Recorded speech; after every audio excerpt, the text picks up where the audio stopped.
Recording started.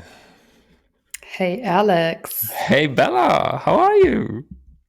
I'm doing great with the Pinot cap again. Yeah, How different color, else? same cap. Oh my God, how many of those do you have? Currently four: green, red, blue, and a white one. And the white one is the only one that is officially for sale because the rest is just my colors. So there's an opportunity to buy those? Sure. Nice, you have to drop the link. Maybe some people would be interested in that. Maybe. Could be an idea. Definitely. You're wearing your sporting clothes, you told me. Yeah, because there's this psychological trick that says if you already put them on, then you're gonna have a higher chance of actually going to do your workout. And sometimes I have to overcome my own inner beast that just wants to lay down and chill, but not today. That's a great idea, actually. This is why I'm Yeah, wearing I my Pinot know. cap, ready for Pinot. Follow us for more fitness related trends and psychological tricks. Yes. Right now, let's start with our first episode of the No Booze News in the Double O podcast. Enjoy.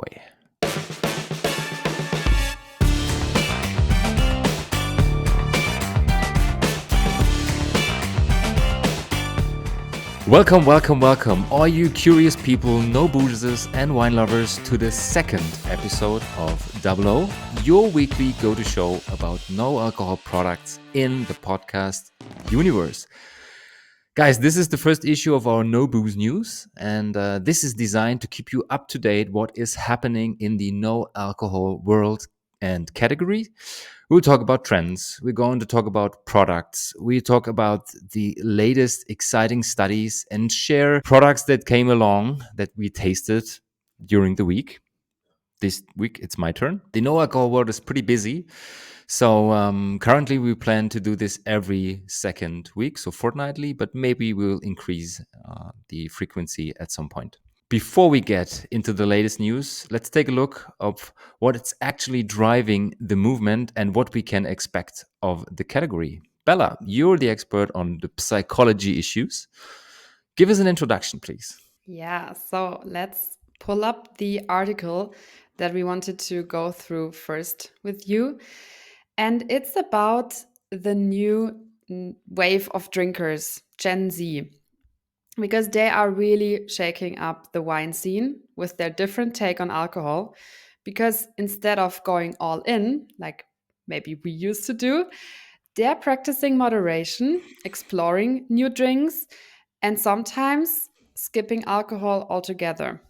And for those people that are wondering, what does Generation C mean? Those are defined as the generation of people that are born between mid 1990s until mid 2010, 2015. So they are 1995, 2010. it's really interesting because in places like the Western world, Japan, the US, Canada, half of Gen Zers are saying no to alcohol, which is huge. I mean, it's half of Gen Zers. And it's not just about saying no, it's those who do drink are changing the game. They are ditching the usual suspects such as beer and wine for those ready to drink drinks like I don't know, White Claw and cocktails and aperitifs. And we also see that there is a trend for Gen Zers to bring back the cocktail culture, especially with white spirit based cocktails. It's interestingly not the same everywhere because in Europe, the trends are really all over the place. It's it's strange because some countries see a drop in booze consumption and others are on the rise. For example, in the UK, there is an increasing movement for social drinks such as champagne or vodka. And in Germany and France, for example, there's an increased consumption of sparkling wine. And I can totally confirm that trend. And it's not just applying to Gen Z, but also to Gen Y. It's still too early for those young drinkers to say that there's going to be um, a definite taste, and that's going to be certain because we don't know how their taste will change over time. But one thing really stands out of the article. It's about premium drinks now with no alcohol options, a lot in the mix. And if you're not bringing something special to the table as a producer or a seller, you might just get left behind. Interesting. So And basically, that's they're really focused on quality and they are more on this moderate drinking side. definitely. So winemakers really have to get creative. And that can bring us to our next article. How exactly can the wine industry adapt to these lifestyle generations? And we wanted to know what's driving this shift. And it's actually a mixture of health concerns, of social media pressure, and of changing lifestyles. The younger generations are all about that health conscious vibe, with more Gen Zs and millennials staying sober or just practicing moderation. We see, for example, yoga and fitness retreats on the rise. I've met people in my latest trip to South Africa in their mid 20s who were all about consciousness and self development and self exploration, which is basically the opposite of numbing yourself with alcohol. How was this in South Africa in general, by the way? Because South Africa is one of the biggest wine tourism countries in the world. They even have a train going around wineries and I mean basically focused on drinking, drunk people. Yeah, I saw a lot of people in our generation, so millennials. I didn't see that many people from Gen Z. Hmm. I really it was really interesting because also I was asking in wine shops and wineries how the perception of no alcohol wine is, and they really they didn't have a really good impression of it. Okay. So what did the conscious people do over there? Looks like they were lost because there's alcohol and they were for conscious holidays and yoga retreats and stuff. I saw that. I mean, I only saw a little part of those people, but those that I saw, they were partying with gin and brandy and other spirits. So Mhm. they didn't drink wine. If anything, they drank champagne or MCC. Okay. And if you think about the social media and the impact that it has, always showing this perfect life, and that really doesn't always include a glass of wine Mhm. in your hand, but more like this fitness trend, how to stay conscious, how to make the best out of your body and your mind and improving yourself. And there's this fear of becoming a viral meme or being posted on I mean, we all know these really funny profiles, like drunk people doing drunk things on Instagram or TikTok, where people just do really stupid and funny things, but you don't want to be that person. You don't want to have that kind of Yep. fame. Yeah, you have a photo of yourself on the internet with a sock on your face or the writing over here. So, Or a penis. Let's just be honest. Like we all think this is funny. yeah. So your face looks like a public toilet after you've been drunk. Yeah. Exactly. And I mean, that sometimes happened when we were young or when Gen X was young, but it's much more likely to happen now and to go viral immediately. You have no chance to taking it off from the internet. When I was And then 20 also, and stuff like this happened, we were only able to print the pictures, the photos, and give it to people like, look at this, this was funny. So the virality was basically steered by myself with the 4 or 5 people I gifted the picture to. that's so much effort. Yes, it was. And it was just like fun between us. And today it's like, okay, tack, here you go, Instagram. Oh, there's a video on Yeah. TikTok. Yeah. Yeah, and also the article shows a bit that how we drink is changing.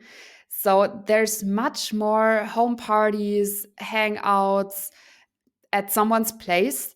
than nights at the bar or at the club, which means for wine that it's becoming more like an occasional thing Mhm. rather than something stable. And what I also think is really interesting is that millennials and Gen Zers are all about quality over quantity. So they rather spend more money on having something really good, really enjoyable for the moment, to celebrate something, to indulge with their friends and be generous, Mhm. than to have something, yeah, cheap and easily forgettable. So they want drinks that are special. Which brings me to the next point.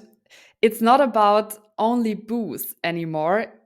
There's this whole new scene with those CBD and cannabis infused drinks that is on the rise, that you see everywhere. I honestly don't understand it yet, but I didn't try it. But for these generations after us, it's really something that is a competition to wine. And with the legalization of CBD and of cannabis, CBD is legal, even in Germany now and in the US and Netherlands, it's just one more thing that you can choose from if you're having a night out, and that takes away from wine and other drinks. Seems like everyone's looking for something different and something exciting. Yeah, and I mean, studies show that the consumption of marijuana doesn't give you this headache in the next morning. So the hangover is way less, way subtle than, yeah, compared to the one you have with alcohol consumption. So, what does that mean for winemakers? It means they gotta think about stuff like sustainability, being real about where their products come from, and they have to show that wine isn't just for fancy occasions and something like a mystic thing that nobody understands.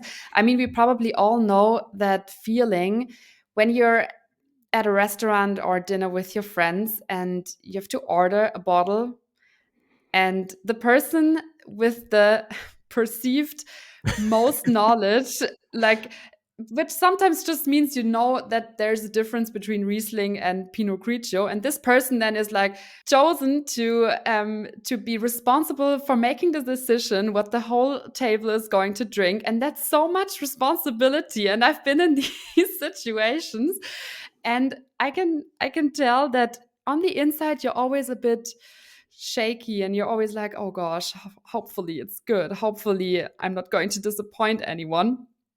And yeah, for people that is sometimes, I think, a burden to ordering a bottle of wine. And that's, I think, something that you and I are really also looking for, is to help people understand wine better and trying to fascinate more people with the craft and the art behind it. Because if we better understand wine, we can also make better decisions. And this is only going to benefit the winemakers that are emphasizing quality and sustainability, as well as standing out with their story. I mean, it's hard work going on storytelling, and some people are not either able to or they don't want to. But yeah, for me, this is the core of everything. Yeah. So, to conclude this, times are changing for sure, and the wine world is going to change with them. If they want to stay relevant, they really have to get creative, cater to the younger people's values, make wine a part of an aspirational lifestyle, and rather fit into the younger people's world and not the other way around. Yes. All the stuff you mentioned basically is responsible for the substantial growth that is predicted for the non-alcoholic market, especially in Europe. Germany is seen as one of the most mature markets for non-alcoholic products. There's over 100 brands at the moment getting into the market. Some disappear after a couple of months, but the rest will stay. And the prediction is an over 6% growth per year until within the next 10 years, up to 15.4 billion euro just on non alcoholic products. Especially Gen Z is the main driver, interested in a healthy lifestyle and also being this kind of stereotype for a whole generation and even furthermore for the other generations as well. And it's not only about the switch from wine to non-alcoholic wine or beer to non-alcoholic beer. It's even people switching either from Coke, from sodas, from spritzers to non-alcoholic products, or people who already drink non-alcoholic products, they will drink even more. So this will be the main driver, being responsible for a doubling of the market within the next 10 years. Alex, we should bring out our own non-alcoholic beverage. We could, but I guess we have enough friends to push at the moment. um, and We are their voice. yes, we will definitely be their voice. And I mean, if you look at numbers, there's not specific numbers available at the moment. It's the wine market, the non-alcoholic wine market in Germany is predicted to be 1% of the whole wine sales. Beer is about 10%. So every 10th beer in Germany is a non-alcoholic one. In the UK, it's about 3% in total. And in the US, it's about 1%, just to give you some numbers. And there is a growth expected. And the driver for the growth is not the small, high quality premium products. It's the brands that have already been successful over the last 10, 20, 30 years in wine business, in beer business. And later in this episode, we will talk about some new releases in beer and wine. And the companies are already big or they're backed by big, big companies. So, for example, in Yeah, Germany or Central Europe, the main drivers are Henkel Freshenet or Rotkäppchen Mumm, responsible for the big sparkling market in Central Europe. makes sense because they already have that reputation and people believe in them, people know them. And if they try something, then it's rather from those companies that they already know, those brands that they know, than trying something different. Yeah, I mean, But we are here to also tell you that it is worth trying something different. And that's what we're going to do at the end of the episode as well. yes. And the other thing we would love to do is to show you that there are some rumors that still are in our heads. For example, red wine is good for your health. A study that was published in 1995, I guess, California, and it's proven that this is wrong. But many people still have in mind that wine or red wine contributes to the health. I know it's insane. And you don't always want to be the person that corrects them. Yes, and you don't have to. Yeah, because there's studies. Yeah, that's a really interesting survey that has been conducted. They asked over 2,000 people about how they perceive their wine consumption on their health and well-being. And the results that you can see on the right-hand side if you're watching this showed that across any age, gender, or frequency of wine consumption, the respondents rated the effect of wine positively on both their physical health and their sense of well-being. And what really sticks out is that the respondents rated the effect of wine on their well-being higher than its impact on physical health. They saw wine as a source of positivity for both aspects in their life, yeah. And especially, I think, interestingly, for the 60 plus people, they are even more convinced that this is the case. And this is the generation that grew up with alcohol being consumed permanently for to every meal, with every occasion, and it even was totally normal to have this after work beer. So after, I don't know, 4 p.m. when you work in, especially in the crafts business, craftsmen and craftswomen, they just came home and opened a beer because it just was like, oh, right now, finished working. This is my, I don't know, my gesture, my gift to myself. Yeah, to go down and to relax. But I think this is also the generation that sees a lot of people die already from the alcohol consumption. I mean, if you see your friends dying from the effects of alcohol, then I think you're really reconsidering this. And that's also something that I've heard from people at that age. So that's maybe the other way to see it. This is a bit the opposite of this study, but of course there will be more and more people watching this. It's like coming to your 30s and realizing that everybody's getting married around you or getting or having children or something might be changing at the moment. Yeah, definitely. And I mean, there have been really crazy times during the 60s and 70s, especially in Europe, where it was totally normal to have 1 liter of beer or wine a day. And I don't know, you cannot see it at the moment because I have this blurry effect on my background, but this is in the one that I have in my back is an advertisement from France from the 1970s that says, please remember, a half a liter of beer or wine per meal per day is enough. That's so It's insane. ridiculous. And this will change over time as well. Yeah, and I mean our perception is that we really want to give all of these views and different perspectives on that topic, and that brings us to our next article, what it's worth living for, why sometimes bad things feel good. And the the author, he's probably also in his like what do you think his age is? Oh, I can check that out. Just a second. Yeah, Professor I would say he's Albert. probably Gen X Born or in even 62, boomer. so he's a boomer. Yeah. But yeah, I think the perspective is worth looking at it because he says that sometimes we overdo our moderation. Like too much of a good thing also can become a bad thing, you know? And he's saying we need those moments of excess to remind us that life's about more than just surviving. And he says you rather have a short life that you really lived instead of a long life that is rather boring because you always live in moderation. And yeah, his viewpoint is that celebrating and enjoying life are essential practices for being truly free. So it's really philosophical, Mhm. but he says we need those moments of joy and of excess to remind us why we are here in the first place.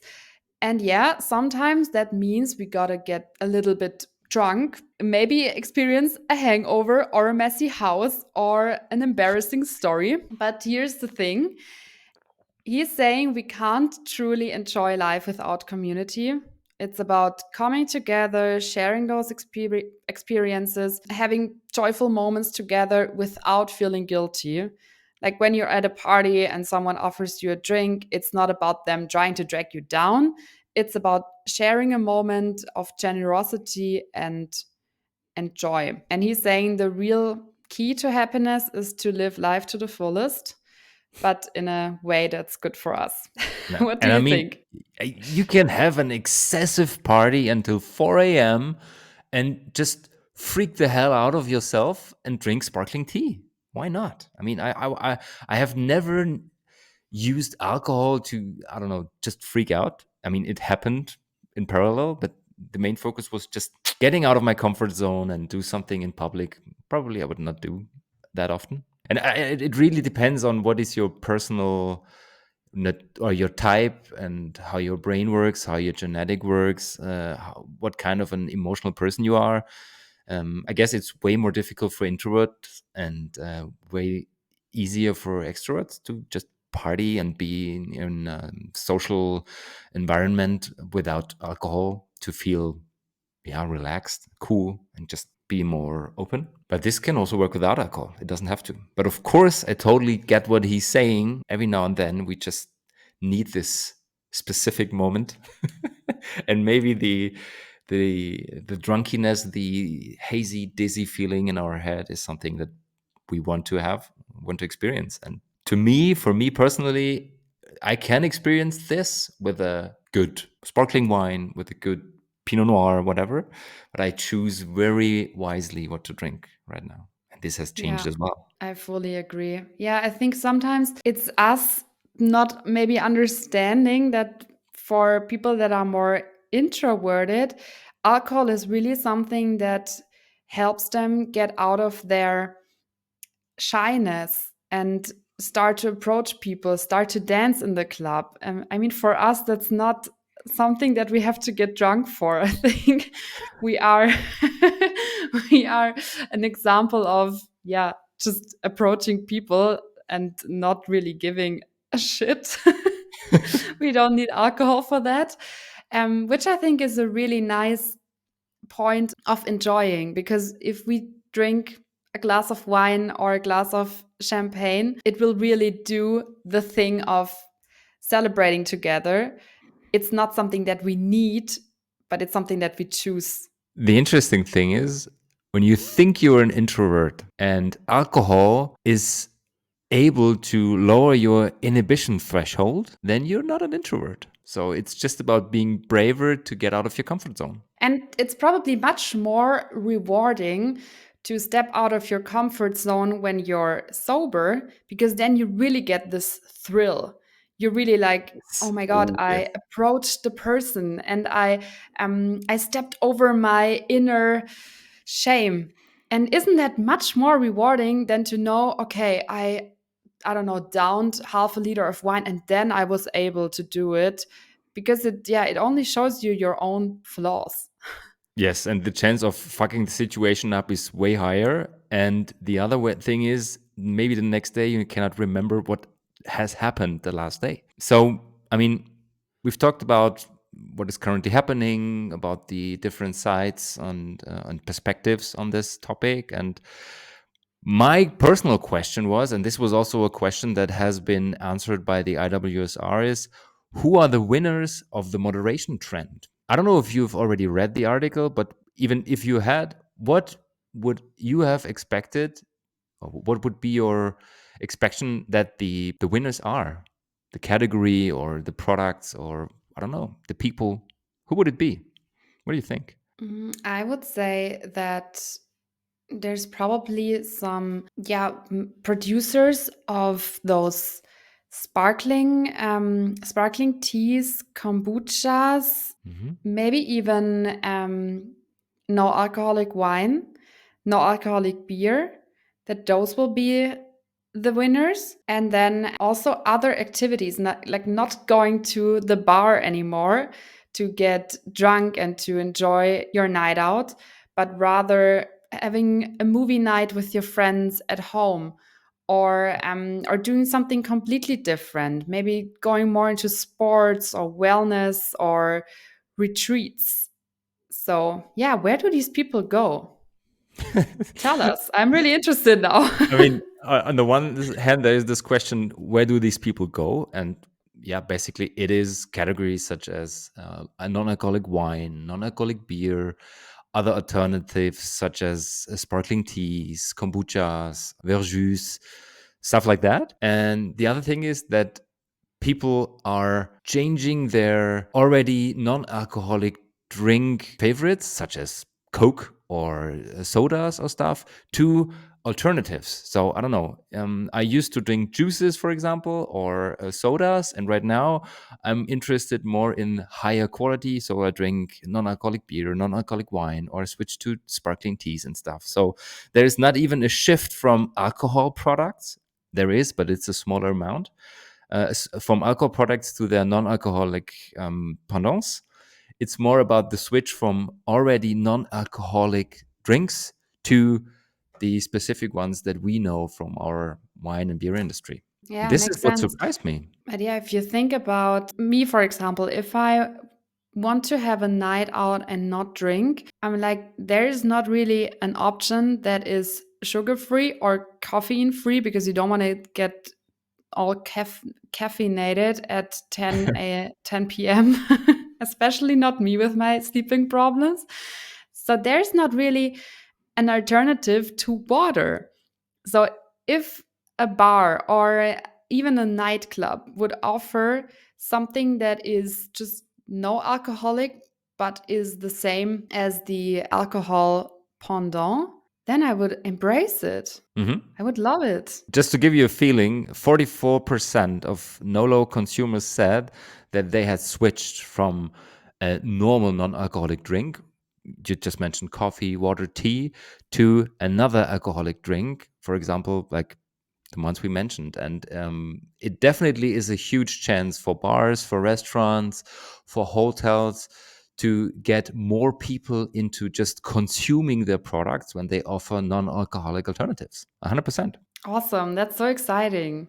It I'm is. so And happy we are part of this. yes, definitely. And I mean, the more I dive deeper into this category, and I mean, I'm really focused on enjoyment, on tasting specific aromas and flavors. I'm a huge fan of food pairing with drinks that not only have to be wine. And it's so exciting to see new categories coming out of the ground, new drinks, and I even got interested in mocktails. I have never been a cocktail guy. I don't know. Have you been? Are you a gin tonic girl? I have, but only when I really went out to a nightclub. I didn't really enjoy that at home. I would rather, I don't know, drink sparkling wine or wine instead at Hmm. home. By the way, there was, I don't know which article it was. Do you think it was a coincidence that the advertisement was on how to store, or what is it called? How to collect champagne? Where is it here? Collector's Guide Champagne. We're currently talking about non-alcoholic products, and Bella just mentioned that she's really interested in sparkling wines and champagne. And there you go, Decanter Premium. Targeted ads at Yes. their best. Funny. So to get back to our topic, who's winning from the trend? It's definitely other non-alcoholic drink categories. It's definitely booze-free bars and restaurants, and there's also other trends upcoming.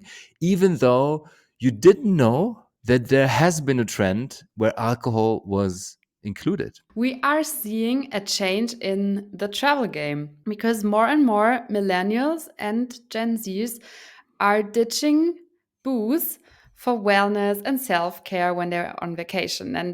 And we've mentioned that before. And I want to ask you, Alex, what is vacation for you? Is it rather partying, or is it recharging, or is it something in the middle? This is a good question. This has changed over the last, I would say, 4 to 5 years, because when I was still working in the corporate environment, I used to use the weekend or vacation to run away from the life I was having between Monday and Fridays. Getting drunk.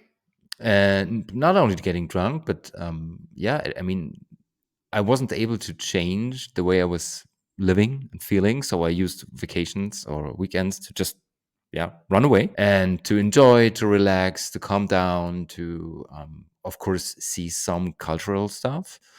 But basically, it was for, yeah, relaxing and regaining energy. And over the last 4 years, I discovered that, or I happened to be in the good position to do what I love, to work in the space that I love, and I don't need vacations anymore. Like, I don't know, laying on the beach and just relaxing in the sun. My vacation, my holidays are more focused on traveling to other countries, getting cultures or wine regions to know, and meeting friends. So it's more about people, it's more about culture, it's more about education and learning new things. Because I don't have to relax anymore from the tough life that is happening between Monday and Friday. That's really life goals. I'm happy for you, and not everyone can say that about their lives. And I think that's also why a lot of people are looking for really going all into their relaxation and even detoxing to then be prepared for the next challenges in their maybe private life, but probably mostly their business lives. And there's this site, this website, hotels.com, which says that 40% of travelers are looking for either those detox trips Crazy. or alcohol free hotel options. It's so crazy. Yeah.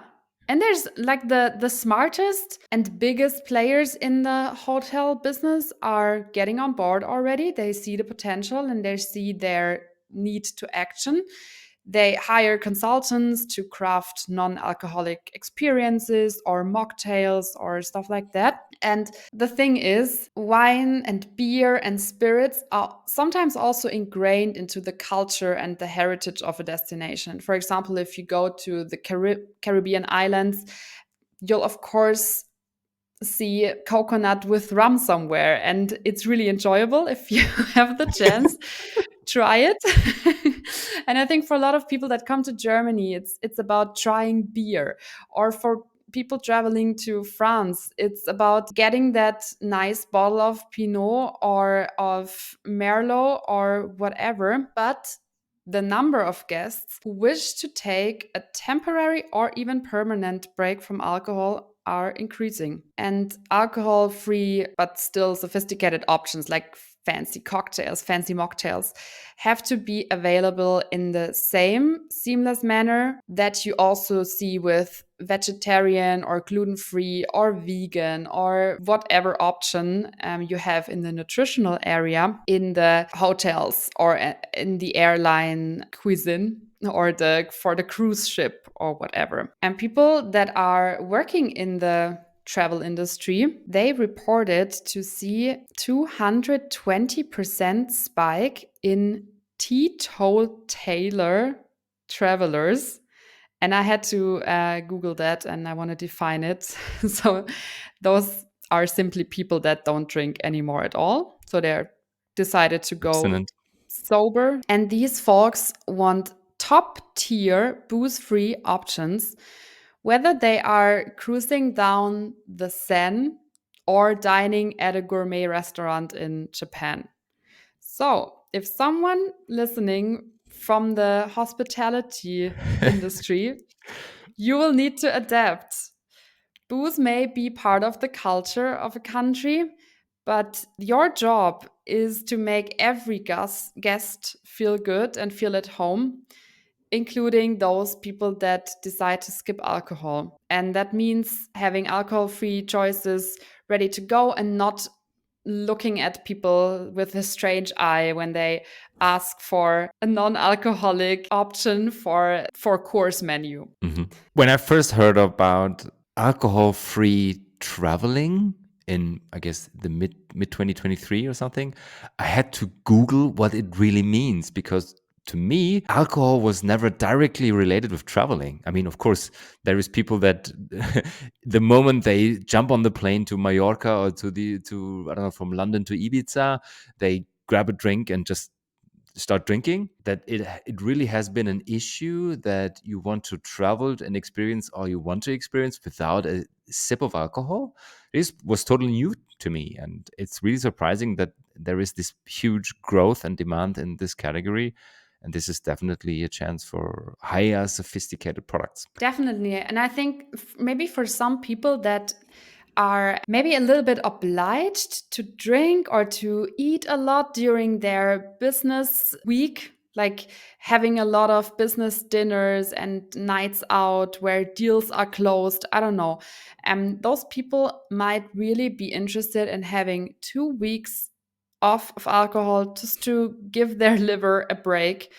And it's funny because I have been that person that would order a gin and tonic on my flight with my friends to some place just to get into the mood, and sometimes also just because it was free on the plane.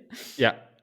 This is what has changed over the last, I would say, decade even. On the research for this article, I found an article from American Airlines from 2018 where they said right now on domestic flights, you were able to have your free beer or a glass of wine. Entry level, low quality shit, but you were able to. And this has totally changed. I mean, also due to the business models and the raising prices, and you want to offer cheaper flights to people, so you have to add up for everything and pay for it. It's changing, and maybe one day in business or first class we will see a really expensive high class champagne alternative, non-alcoholic version. This is the perfect transition to our, let's say, weekly what's new on brands part. And I wanted to start with the one of the most famous beers in Germany, but the transition or says you should start with the most expensive sparkling wine on the planet. And Soon to be served in American Airlines first class. ladies and gentlemen, right now we are offering your non-sparkling alternative on the plane. Yes. Um, when I first saw this article, I totally freaked out. I mean, I know the brand French Bloom, and it's who doesn't know French Bloom? It's a quite famous bigger brand in France. I guess they are available in 28 markets or so countries all around the world. It's champagne backed because Madame Tétanger is involved in the founders team. I guess so. Maggie Frérjean Tétanger is the one to the left, and the other one is her friend and model, supermodel Constance Jablonski. And those two ladies decided in 2019 to found a high quality non-alcoholic brand, and they started with products sitting around 20 to 30 bucks in the French market. And the French market is really tough to conquer when you are a non-alcoholic brand. Probably a friend of mine, Danny, is listening, and he knows this quite well because he's an export manager in the space. And yeah, they decided to launch a single vintage non-alcohol sparkling wine. So the base product was a sparkling wine. It was de-alcoholized and then carbonated. So basically soda stream process added up, and it just look at this. I mean, it's a wooden case. It's a wooden case. It's a really beautiful bottle. The labeling is perfectly done. So I don't know. This really looks expensive, and I haven't tasted it, but probably soon. This is one of the If products. they want to sponsor us, Yes, Double O is always looking for sponsors and supporters for this podcast to spread the word way further. So if you're listening, guys, get back to us. Yeah, but I mean, seriously, this is one of the products that we see more and more of in the future. There is definitely a place for those products, and there's other products sitting around maybe 40 to 50 euro already of high quality and mostly focused on sparkling wine. It totally makes sense because I guess sparkling wine has this image of being of high quality, and champagne, Franciacorta, Prosecco was driving this feeling and supporting this feeling. So it totally makes sense. but what does age worthiness mean? Does it say that in the article? What does that mean in terms of years that you can really This is a really good question, Bella. And I guess we can spend at least 2 scientific studies and 3 podcast episodes on that because there's very few data available on the age worthiness of non-alcoholic products. What we know today is that the process of the dealcoholization removes a lot of sulfur, and usually you have to re-add it after the dealcoholization. So you need sulfur for the microbiologic stability. Otherwise, it would be tough to age them. And secondly, I mean, it's really new. There has been, or I put it in a different way.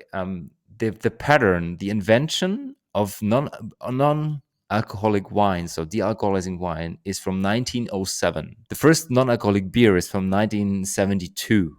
There has been 65 years in between, and nearly nothing happened because nobody was interested in the product. In the late 80s and 90s, beer was driving the success of the non-alcoholic category, with brands such as Klausthaler or even Bud in the UK and Krombacher, and people weren't interested at all in age worthiness because it's made to be drunk within the moment, a special occasion.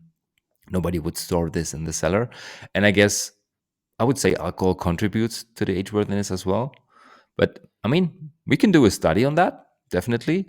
I guess they can claim it because the base wine is made in oak. So they say this is a premium base product. And so the final product could be age worthy as well. You have a wooden case, so just leave it in your cellar. And after 3 years, try it. I would drink it right now, I guess. If you hear this, French Bloom, we will be there to try it.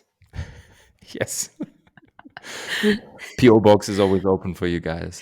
Another really famous brand that actually wasn't a surprise to me, but it was a surprise for the whole industry. There has been a huge, let's say, information and shitstorm as well. Augustiner Bräu, one of the most favorite beers in Germany. It's over 700 years old, I guess. 1328. No, no, almost 700 years old. They haven't changed their portfolio for the last 40 years, but right now they started a non-alcoholic beer. Uh-huh. Why is this so crazy? I mean, there is tons of brands offering a non-alcoholic alternative on their beer, but Augustiner is this very proud, steady, big brand that even people from Munich, they identify with the brand. They say, okay, I'm an Augustiner, I love Augustiner, and this is my beer brand. And they didn't expect them to put out a non-alcoholic beer, and of course it started a lot of controversy, and people have to get used to it. Even bigger brands, a brand still is a business, and business opportunities are way more often seen in the non-alcoholic sector. So I would expect more and more brands to jump on this train in the future. Welcome, Augustiner Bräu. Going to be a good journey. And maybe some boomers are a bit disappointed and are like, "Oh, I don't want my favorite brand to change." But you have to think of your new consumers. So I think it's an important step. It is. And I mean, if you know that 10% of the beer market in Germany is alcohol free, and it's way easier to receive an alcohol free beer that is closer to the original one in taste than it is with wine, because there's a lower alcohol level and there's different approaches on making alcohol free beer. Good Yeah, option, it's a definitely. low-hanging fruit to say It it is with business 100%. Yeah, I jargon. couldn't put it any better. So, yes. What is really totally different to the world, you and I, we will be part of the first ever alcohol free wine fest, wine party in Germany, uh, Yes. 9th of May in Schweinfurt. This is quite central in Germany. Everybody's welcome over there. There will be alcohol-free brands, wine, spirits, beer, and of course sodas and stuff. And 1,000 people that are interested in the category or just partying, being sober, by being sober. And of course, some curious people as well, like the listeners of the podcast. I'm also so excited because I've been to a lot of wine parties because it's really a thing down here in south of Germany. And I can't wait to really see how the vibe is, how the experience is going to be when there is no alcohol involved. And yeah, if you're there, hit us up. We're jumping around on the venue, maybe doing some interviews, getting in touch with you, getting a pulse on what is going on. And we're really happy to meet all of you and hear how you perceive it. Yes, and even if you don't like it, share your opinion, share your thoughts during the fest, Yeah. afterwards, beforehand. We take everything. Speaking of, we take everything. What is in your glass for this week? I've been starving to know this. So it's Alex's turn this week with the drink of the week. And Disclaimer in the beginning, this is no paid advertisement or something like that. It's just alcohol-free products we meet during the week with friends on parties, and that just we think we should mention. And basically it's two things. One thing is, to me, this is a new category that I have never tasted before. It's called Verjus. Verjus is a French word signalizing verjus. I don't know if the word is over here. So Verjus. It's called green juice. It's from French, verjus. And basically, it's unripe grapes pressed. And then sometimes people add soda or water just to dilute it a bit because it's really intense. If you imagine unripe grapes and you press it and drink it, it's milder than vinegar and it's less sweet than grape juice. And this is definitely the two things that I think will push Verjus to the frontier in the next 10 to 15 years, in, especially in wine and food pairing, because it has the acidity, it has the freshness, the fruitiness, and sometimes they add CO2. So it's also kind of a replacement for sparkling wine, or at least sparkling in general. For food pairing, if you like, I don't know, grilled vegetables or fish, for example, or seafood, great pairing partner. The good thing is, if you are interested in crafted wines, in natural wines, as some people might call it, this is really, really close to them because you still have this feeling of grape juice. So the grapiness, because normally wine smells of everything except grapes. Oh yeah, there is apples and pears and Mhm. citrus and stuff, but you never say, "Oh, it smells like grapes." This does. So this is really interesting. If you're interested in natural wines, you can also try Verjus. You have the acidity, the freshness, and I really like this product. I just put the website of the producer. It's a small family business. They started in the 1970s with it's called Heurigen. So it's a temporarily opened restaurant in Austria, and they have this line of the Verjus and some others. One is, I guess, two of them is wine. It's Riesling and Rosé. Just added CO2, and this my product is. I guess it's 2 years old. This is Merlot grapes, unripe and pressed, and just water added, not no sugar added, just water. The new version of this one, because I mean, basically you can see it's the same bottle, it's the same label, but they changed it to Zweigelt. Merlot is an international grape, and I guess they wanted to have the focus more on the local varieties such as Zweigelt. It's basically the red grape from Austria besides Blaufränkisch. So yeah, a good regional product, really interesting taste. And you can see it's €9. It's not super expensive. The category was really interesting to me. And what is interesting as well, as I told you, this has been open for 5 days now. And I will try it right now. It lost a bit in aromas. It's the acidity feels higher right now. It's less of this grapiness, of this juiciness, but it's still very fresh. Definitely still able to pair meals with a higher fat level, fish, cheese, something like that. Cheese, by the way, could work really well. Mhm. It's like creamy cheese, Yeah, like a camembert, creamy goat cheese. goat cheese, something like that. Yeah, nice one. So Verjus, definitely worth a try. Is it comparable to a dry rosé wine? Because it's probably really shortly pressed and It is. then I mean, it looks like Blanc de Noir because you don't get yeah. the extraction of the colors of the skins. If you would say this is from Champagne, I would say it's Blanc de Noir because it has this golden color, but it doesn't taste at all after red grapes. It's more Mhm. like this honey, sweet table grape taste. I would never put this on Merlot or something. I did a grape tasting, by the way, just before harvest, and it is possible to get some grapes in a blind tasting. Scheurebe, Muscatella, Riesling, so the more aromatic grapes, because they have this profile Sauvignon Blanc, but with reds, I guess it's way more difficult because Mhm. mostly red grapes, when you harvest them, they're mostly focused on either red or dark fruits, blueberries, blackberries, and it's tougher to differentiate them. All right. Anything to add? Or shall we close our Yes, first No Booze News it episode? was amazing. So much fun. Fully agree. And if you enjoyed it too, then show us some love, give us a rating, share the podcast with someone who might be interested or someone you think should listen to this. Save the date for the wine Okay. party, 8th of May Ninth, in ninth. Schweinfurt. Oh my God, sorry. 9th of May in Schweinfurt. And stay tuned. Stay sober curious. Yes.